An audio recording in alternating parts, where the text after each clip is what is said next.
सूर्य वंश की कथा बताने जा रहे हैं। और सज्जनों, यही कथा मैं आप लोगों को बताने जा रहा हूं।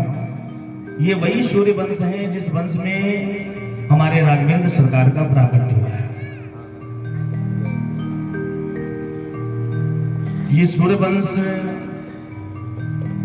की कथा बताने से पहले आज सुखदेव जी महाराज राजा परीक्षित से कहते हैं कि हे राजा परीक्षित, भगवान के कुल 24 अवतार हैं, लेकिन इन 24 अवतारों में 2 अवतार ऐसे हैं जो मानव जीवन से ज्यादा जुड़ाव रखते हैं। कौन कौन से? पहला राम का और दूसरा कृष्ण का। 24 अवतारों का नाम सबसे पूछा जाए तो शायद सबको पता नहीं होगा, लेकिन राम और कृष्ण के बारे में हर व्यक्ति जानता है। इन दोनों में अंतर क्या है? बोले कि महाराज, इन दोनों में ये अंतर है, राम कृष्ण दो एक है,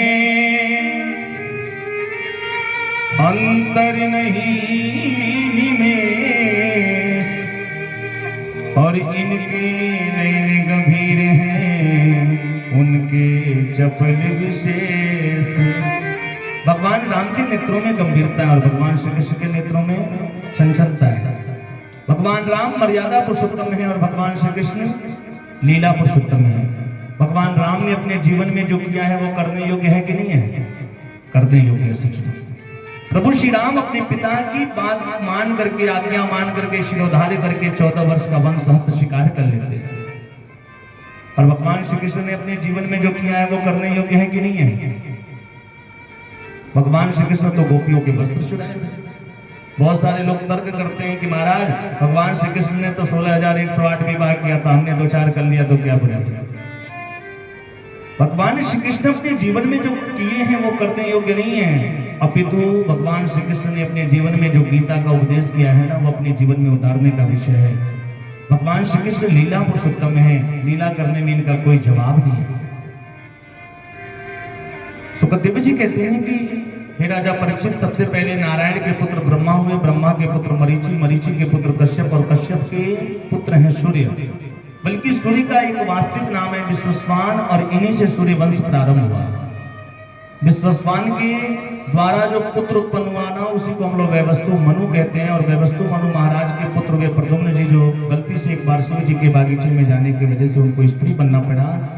अंत में उन्होंने अपने शरीर को त्याग दिया। वैवस्तु मनु महाराज के मन में बड़ी चिंता हुई। उनके 10 पुत्र थे, उनके 10 पुत्रों में एक पुत्र का नाम है सरयाती। सरयाती नाम के जो पुत्र हैं, उनके वहां एक परम सुंदरी कन्या ने जन्म लिया जिसका नाम है सुकन्या। एक बार राजा अपनी कन्या सुकन्या को लेकर के जंगल में अपने सैनिकों के साथ शिकार करने के लिए गया। वहां पर च्यवन ऋषि जंगल में बैठ करके तपस्या कर रहे थे। उनके पूरे शरीर को दीमक ने मिट्टियों से ढक दिया था, केवल दोनों आंखें चमक रही थी। वो सुकन्या नाम की कन्या कौतूहलवश कि ये कौन सी वस्तु हो सकती है, उसने एक सीख लिया और च्यवन ऋषि की आंखों में खोद दिया, जिससे च्यवन ऋषि की आंखें फूट गई, उससे रक्त निकलने लगा।